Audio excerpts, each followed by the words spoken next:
우리 요나서 두 번째 시간입니다. 하나님의 말씀이 요나에게 임했습니다. 일어나 니느웨로 가서 그것을 향하여 하나님의 심판을 전하라고 하는 것입니다. 근데 요나는 자기의 생각의 판단으로, 자기 감정으로 하나님의 얼굴을 피해서 하나님의 명하신 곳인 동쪽에 있는 니느웨가 아니라 서쪽에 있는 정반대에 있는 다시스로 떠나가는 것입니다. 하나님을 피해 도망갑니다. 그러나 요나가 아무리 다른 방향으로 도망쳐도 하나님을 피할 수는 없습니다. 하나님은 무소부재하신 분이십니다. 안 계신 곳이 없이 어느 곳에나 계신 분이십니다. 하나님은 요나를 지켜보고 계셨습니다. 하나님은 요나를 포기하지 않으십니다. 하나님은 니느웨를 구원시키려고 하는 그의 계획을 포기하지 않으신 것입니다. 요나서는 요나의 이야기지만 어떤 면에서 보면, 그러나 더 깊은 면에서는 하나님의 요나에 대한 사랑의 이야기입니다.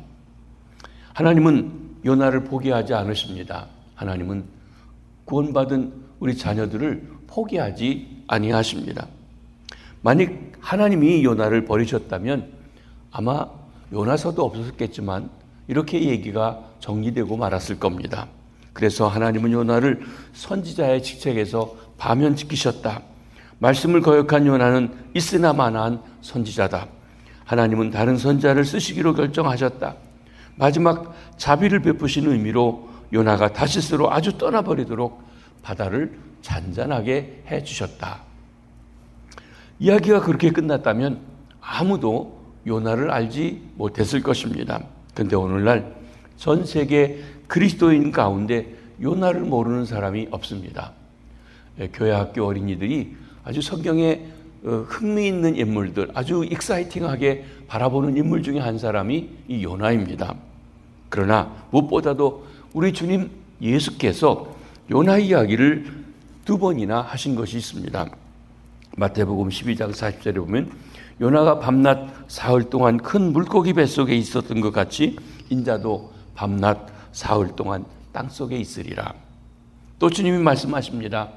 마태복음 16장 4절에 요나의 표적밖에 보여줄 표적이 없다. 한낱 무명 존재로 전락할 뻔했던 요나가 인류 역사에 기억되는 인물이 된 것, 요나의 배신과 무례함에도 불구하고 하나님이 그를 버리시지 않으신 데 있습니다. 하나님은 요나를 버리지 않고 다시금 하나님의 말씀을 전하는 사명자로 세워주십니다. 그때 만약 하나님이 붙잡지 않았다고 하면 요나서도 없었을 것입니다. 결국 요나서는 요나 이야기라기보다는 하나님의 이야기입니다. 요나를 향한 하나님의 사랑의 이야기입니다. 우리 삶에도 동일한 일이 반복되고 있습니다. 하나님은 말씀으로 우리를 책망하시고 깨닫게 하시고 갈 길을 인도해 주십니다. 그러나 우리는 각자 제 길로 가며 살아가고 있습니다. 하나님은 이런 우리를 방치하거나 내버리지 않으십니다. 하나님의 선하심과 인자하심이 끝까지 우리를 쫓아오는 것입니다. 하나님을 거역하고 하나님께 돌아올 계기를 마련해 주십니다. 그래서 우리의 삶의 한가운데 때로 풍랑을 일으키시는 것입니다. 고난을 통해서 하나님을 생각하고 하나님께 도움을 청하도록 만듭니다. 그래서 이 요나서를 통해 나타난 이것이 요나서를 통해 나타난 하나님의 사랑, 우리를 사랑하시는 방식입니다. 이 하나님의 사랑을 확신하며 우리를 버리지 않고 끝까지 추적해 오시는 하나님께 우리는 감사할 수 있어야 하는 것입니다. 하나님은 환경을 통해서도 말씀하십니다. 4절입니다. 여호와께서 큰 바람을 바다 위에 내리심에 바다 가운데 큰 폭풍이 일어나 배가 거의 깨어지게 된지라. 요나가 탄 배가 순조롭게 출항을 했습니다. 요바를 출발해서 지중해를 관통해 스페인까지 가는 아주 긴 여정을 시작한 것입니다. 요나가 이스라엘을 떠나서 이만하면 바다 한가운데 돌아왔다 할 만큼 싶을 만큼 긴 시간이 지났을 때, 그때 때가 되자 하나님께서 큰 바람을 일으키셨습니다. 여러분, 오늘날 바람이 불고 비가 오고 폭풍이 내리게 되면 자연현상으로 고기압과 저기압이 만나서 바람이 불고 비가 오는 것을 분명합니다.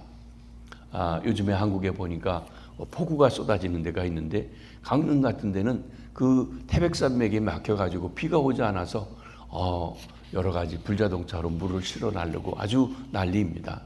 이 자연현상이 서로가 이렇게 나타나고 있는 것을 봅니다. 본문에 기록된 큰 폭풍을 자연현상으로 설명하는 것도 틀린 것은 아닙니다. 하지만 우리가 보는 것은 그런 자연현상의 이면에 배후에 바로 그 모든 것을 주관하시는 하나님이 계시다고 하는 것입니다. 여호와 하나님은 천지 만물을 창조하시고 자연을 다스리시는 창조주이십니다. 우리는 요나서를 통해서 특별히 이 점을 주목하고 깨닫게 됩니다. 한두 번이 아니라 지속적으로 하나님께서 자연을 이용하셔서 요나에게 말씀하시고 그를 돌이키시는 일을 하시게 되는 것입니다. 나아가 우리는 일상생활에 일어나는 모든 현상의 배후에도 하나님이 계시다. 우연이 되는 것이 아니다. 하나님이 함께 하신다는 것을 깨달아야 하는 것입니다. 그러면 하나님을 통해서 하나님의 관점으로 세상을 볼 수 있는 눈이 우리에게 더 열려져 보이게 되는 것입니다. 여호와께서 요나가 승선한 배가 거의 파산할 정도로 큰 폭풍을 일으키셨습니다. 하나님의 말씀에서 벗어난 길로 가면 처음에는 순조롭게 보이고 그것이 맞는 것처럼 형통해 보일 수 있습니다. 그러나 결국 원하지 않는 일들, 감당하기 힘든 일들이 일어나게 됩니다. 폭풍은 하나님의 심판으로 생각이 됩니다. 하지만 다른 한편에서 보면 이 폭풍이 역설적으로 요나를 향한 하나님의 관심이요 사랑을 나타내 보여주시는 것입니다. 만약 하나님이 요나를 버리셨다면 요나가 어디로 가든지 상관하지 않고 내버려 두실 것입니다. 살다 보면 우리도 크고 작은 폭풍을 만납니다. 고난을 만납니다. 시련을 만납니다. 연단을 만납니다. 이해하지 못한 일들이 발생하기도 합니다. 우리 심령의 깊은 곳까지 다 꿰뚫어 감찰하시고 사랑과 은혜를 베푸시는 하나님이 왜 우리에게 이런 풍랑을 내리시는지 이해하지 못할 때도 있다고 하는 것입니다. 사랑의 하나님이 왜 우리에게 이런 풍랑을 만나게 하실까요? 한 세 가지 점에서 생각해 볼 수 있습니다. 첫째는 우리가 하나님을 망각하고 살아가기 때문에 그렇습니다. 말로는 하나님을 믿는다고 합니다. 주일에 예배드립니다. 우리 삶에 하나님의 주인이라고 말은 합니다. 그런데 주인이 주인으로서 역사하시도록 내어드리지 않고 자기 마음대로 살아가는 경우가 있습니다. 이런 경우 하나님께서 우리를 슬쩍 건드리십니다. 우리가 하나님을 잊고 살 때 우리의 그런 모습을 깨우쳐 주시기 위해서 풍랑을 보내시는 것입니다. 둘째는 우리가 하나님의 말씀의 길에서 살짝 궤도를 이탈했기 때문에 그렇습니다. 주변 사람들이 볼 때 우리가 신앙생활을 잘하는 것으로 이야기할 수 있습니다. 그러나 우리 안에 남이 모르는 은밀한 죄, 부끄러운 일들이 있을 수 있습니다. 우리에게 그런 부분이 있을 때 하나님께서 풍랑을 보내셔서 우리로 하여금 뉘우치게 하십니다. 우리가 성숙한 신앙의 경지로 들어갈 수 있도록 단련하시고 연단하시는 것입니다. 셋째는 우리가 하나님께서 맡겨주신 사명을 감당하지 않기 때문에 그렇습니다. 이 사명은 선교사가 되어서 외국 오지에 나가야 되는 것을 말하는 것은 아닙니다.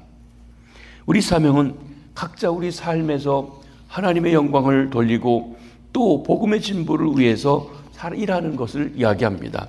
그런데 먹고 살아가는 일에만 바빠서 하나님의 자녀답지 살지 못하고 그 사명을 감당하지 않을 때 하나님께서 우리의 삶에 풍랑을 보내실 수 있다고 하는 것입니다.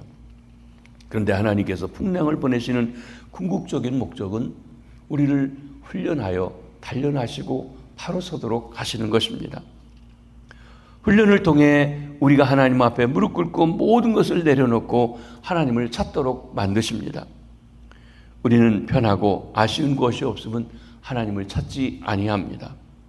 본문에 보면 사공들이 목숨이 경각에 달리는 상황에 들어가게 되자 자신들의 신들에게, 자신들이 믿는 그 신에게 기도하고 부르짖고 찾았다고 했습니다. 가만히 보면 우리도 풍랑을 만나게 되면 하나님을 찾게 됩니다. 제가 미국에서도 목회하다 보면 지진이 일어나고 나면 몇 주 동안 사람들이 새벽 기도도 잘 나오고 교회도 더 잘 오고 얼마나 열심인지 모릅니다. 그리고 돌아보는 일들이 많아요. 근데 편안해지면 편안하면 더 잘 믿겠다고 하는데 사실은 편안하면 사람들이 이제 점점 나태해지게 되어지는 것을 봅니다. 그렇습니다. 여러분, 따라서 우리가 풍랑이 일어나게 될 때 우리는 즉각적으로 자신들을 돌아보아야 합니다. 어려운 일이 생겼을 때 우리 자신을 한번 돌아봐야 됩니다. 나는 하나님을 잊어버리고 있는 것은 아닌가? 나는 하나님의 길과 말씀에서 이탈한 것은 아닌가? 나는 하나님이 주신 사명에 소홀하고 있지는 않은가 하고 말입니다. 우리가 하나님 앞에 놓친 부분을 찾아서 하나님께 잘못을 고하고 돌아서면 그 풍랑이 잠잠하게 되고 다시 형통한 길로 나아가게 됩니다. 이런 과정의 연단을 통해서 우리는 하나님을 더 위하고 살아가는 신앙인으로 변하게 되는 것입니다. 사랑하는 성도 여러분, 혹시 풍랑 중에 계신지요? 고난 중에 계신지요? 즉각적으로 하나님을 향해 마음을 돌리고 무엇을 잘못했는지 혹 돌아보시기 바랍니다. 늘 하나님을 의지하고 바라보고 힘있게 날아오르는 신앙인들이 되시기를 바랍니다. 두 번째로 하나님은 우리를 하늘의 복을 전하는 복의 통로로 불러주셨습니다. 믿음의 조상 아브라함처럼 우리들도 다른 사람에게 복을 전하는 복의 통로가 되라고 하신 것입니다. 우리는 이웃에게 복의 통로가 혹 못 된다면 재앙의 통로가 돼서는 아니 됩니다. 하나님을 거역한 요나는 주위 사람들의 삶에 큰 피해를 입히는 존재가 되었습니다. 요나는 뱃사람들을 위험에 빠뜨리는 재앙의 통로가 되고 있는 것을 봅니다.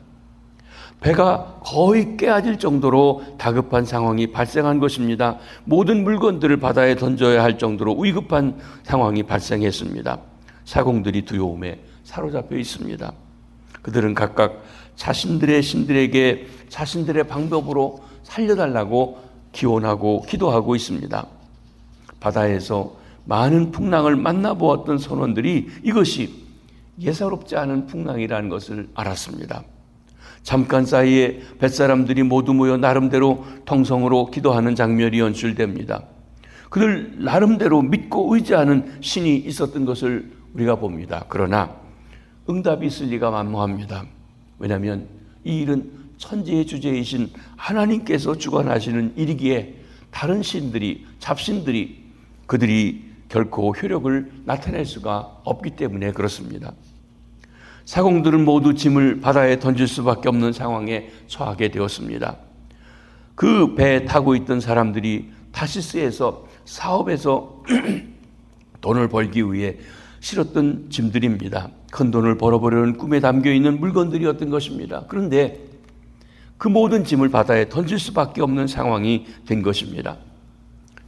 요나가 그들에게 이런 민폐를 끼치고 있습니다. 이 사건을 통해 이 세상에서 목숨보다 더 귀한 것이 없음을 다시 한번 확인해 보게 됩니다. 바다 가운데 폭풍으로 목숨을 잃게 된다고 하면 배에 실려 있는 꿈에 뽑은 모든 귀중품들, 금은 보화들, 사업 미천, 그리고 기계 같은 것들이 아무런 소용이 없습니다. 그래서 그들은 그 목숨을 부지하기 위해서 폭풍 중에서 우리가 조금이라도 더 생명을 구하기 위해서 귀한 것들을 다 바다에 던지는 것입니다. 이 세상에 목숨보다 귀한 것은 없습니다.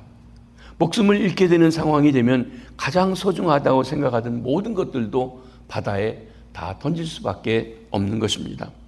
사랑하는 성도 여러분, 우리의 삶의 생명이 가장 귀하다는 사실을 알고 계신지요? 그 생명이 우리 하나님의 손에 있다는 것도 알고 계신지요? 우리가 정말 그 사실을 알고 있다면 우리가 소중하게 생각하고 추구했던 모든 것 바다에 던질 수밖에 없습니다. 주 예수보다도 귀한 것은 없다고 중심에서 찬양하지 않을 수가 없다는 것입니다. 그런데 우리는 이 모든 짐도 다 들켜지고 그러면서 생명을 구하려고 합니다. 우리는 옛사람을 버리고 새 사람을 입은 사람들입니다. 우리는 물과 성령으로 그리고 말씀으로 거듭나 예수 그리스도를 주님으로 믿고 그분의 발자취를 따라가는 사람입니다. 예수님께서 그를 따라오는 사람들에게 말씀하셨습니다. 아무든지 나를 따라오려면 자기를 부인하고 자기 십자가를 지고 나를 쫓을 것이니라. 자기를 부인한다. 때로는 세상의 모든 금은보화 또 부귀영화를 내려놓고 주님을 따라가야 할 때가 있다고 하는 것입니다. 아니, 그것보다 더 주님을 사랑하지 않고는 참 영생, 하나님의 생명을 누릴 수가 없습니다. 우리 생명의 주인 되신 하나님을 언제나 인정하며 하나님 중심으로 살아가시게 되기를 바랍니다. 이 세상에서 목숨보다 중요한 것은 없습니다. 특별히 하나님의 생명, 영생보다 귀한 것은 없는 것입니다. 먼저 그 나라와 그 일을 구하라고 하셨죠. 우리는 오직 하나님을 두려워해야 합니다. 5절입니다. 사공들이 두려워하여 각각 자기 신들을 부르고 또 배를 가볍게 하려고 그 가운데 물건을 바다에 던지니라. 그러나 요나는 배 밑층에 내려가 누워 깊이 잠이 든지라. 사공들이 두려워하고 있습니다. 풍랑을 두려워하고 있습니다. 무엇을 두려워하는가 보면 그 사람의 영성을 볼 수가 있습니다. 귀신을 두려워하는 사람은 귀신을 섬기는 사람입니다. 귀신을 섬기는 사람은 그 두려움에서 벗어나지 못합니다. 우리는 무엇을 두려워합니까? 무엇이 우리를 두려워하게 합니까? 우리 모두가 이런 두려움에서 벗어나야 합니다. 진정 하나님을 두려워하는 사람이 그 어떤 두려움도 이길 수 있는 것입니다. 하나님은 우주 만물을 창조하신 창조주이십니다. 그 자연 세계를 바다와 풍랑까지도 다스리시는 주관자이십니다. 우리 인간의 생사화복, 나고 죽고 부자가 되고 어려워지고 하는 모든 것을 주관하시는 역사의 주요 구원주이십니다. 하나님은 우리에게 많은 것을 주시고 하나님께서 주시려고 하는 축복들이 있다고 하는 것입니다. 그런 분께 은혜와 자비와 사랑을 얻는 일은 하나님을 두려워하는 일이라고 할 것입니다. 그것을 성경에서는 여호와를 경외한다고 말씀합니다. 하나님의 임재를 사모하며 하나님을 예배하는 것입니다. 물론 바다의 풍랑이 보면 폭풍을 무섭습니다. 그러나 폭풍에 대한 두려움으로 사로잡혀서는 아니 된다는 것입니다. 우리 삶에도 우리를 두렵게 하는 일들이 다가올 수 있습니다. 이런저런 어려움이 두려워할지도 모릅니다. 그러나 그에 사로잡혀서는 아니 됩니다. 바로 그때 우리는 우리의 모든 것을 다스리시는 그 모든 어려운 일들을 다스리시는 하나님을 바라보아야 합니다. 하나님의 자녀는 이 세상에서 두려울 것이 아무것도 없습니다. 하나님을 경외하는 것이 지식의 근본입니다. 하나님을 두려워하는 사람이 진짜 진정한 지혜로운 사람입니다. 다윗은 하나님을 두려워하며 이렇게 고백했습니다. 시편 23편 4절입니다.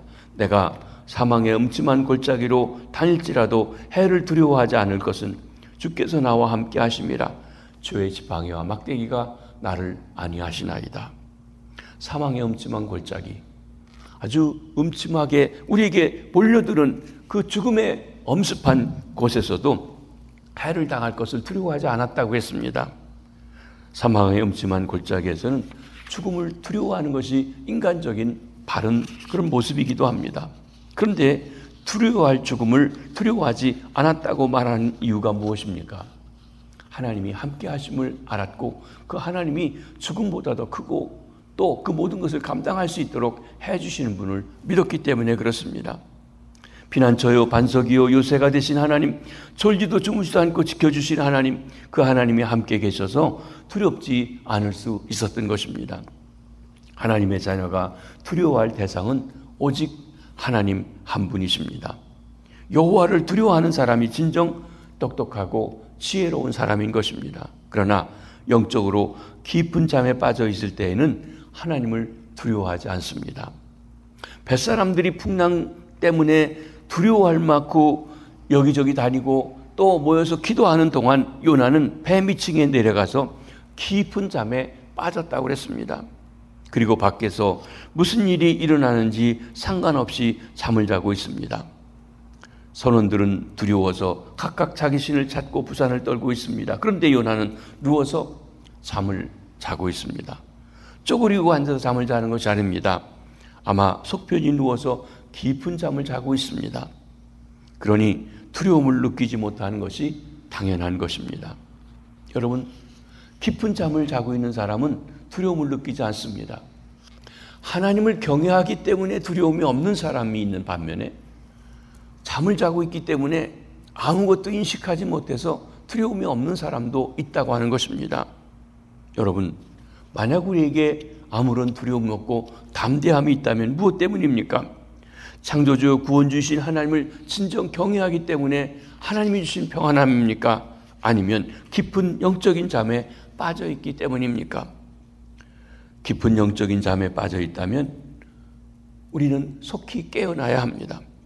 하나님은 요나가 누워서 속편히 잠자도록 내버려 두시지 아니하십니다.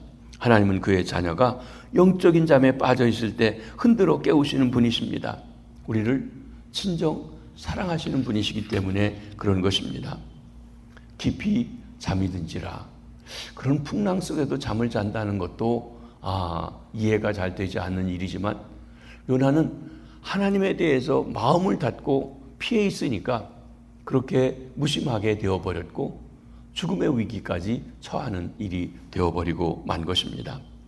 우리가 하나님의 말씀이 말 때 그 말씀이 들려지고 그 말씀에 바른 반응을 해서 하나님의 말씀을 살아가는 하나님의 자녀로서 승리하는 우리가 되기를 바랍니다. 하나님의 말씀에 무심할 때 영적 잠에 빠지게 되어지는 것입니다.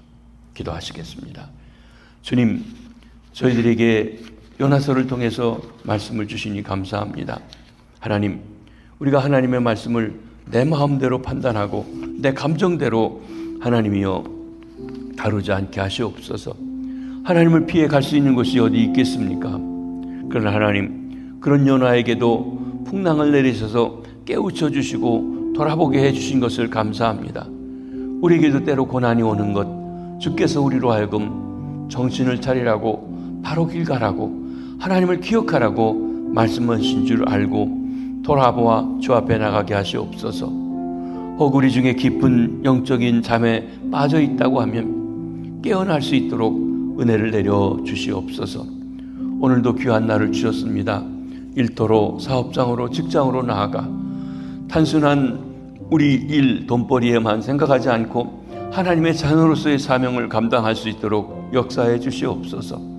새로운 학기를 맞이해서 학교에 나아가는 우리 자녀들, 손주들 지켜주시고 지혜를 주시고 배움을 통하여 일하시되 하나님께서 그들을 찾아 만나주시고 불러주시고 하나님의 자녀로 하나님을 경외하는 삶으로 살아갈 수 있게 도와주시옵소서. 대학 진학을 위해서 하나님 있는 고3 학생들, 하나님께서 특별히 저들의 삶에 하나님의 간섭하심이 같이 하시고 그들의 삶에 대한 하나님의 계획을 이루시옵소서. 병상에 있는 환우들에게 하나님 긍휼과 은혜를 베풀어 주시고 강건함으로 회복할 수 있게 하시되 영육간에 하나님의 은혜를 베풀어 주옵소서. 오늘 하루도 주 안에서 승리케 하시옵소서. 감사합니다. 축복합니다. 예수님의 이름으로 기도하옵나이다. 아멘.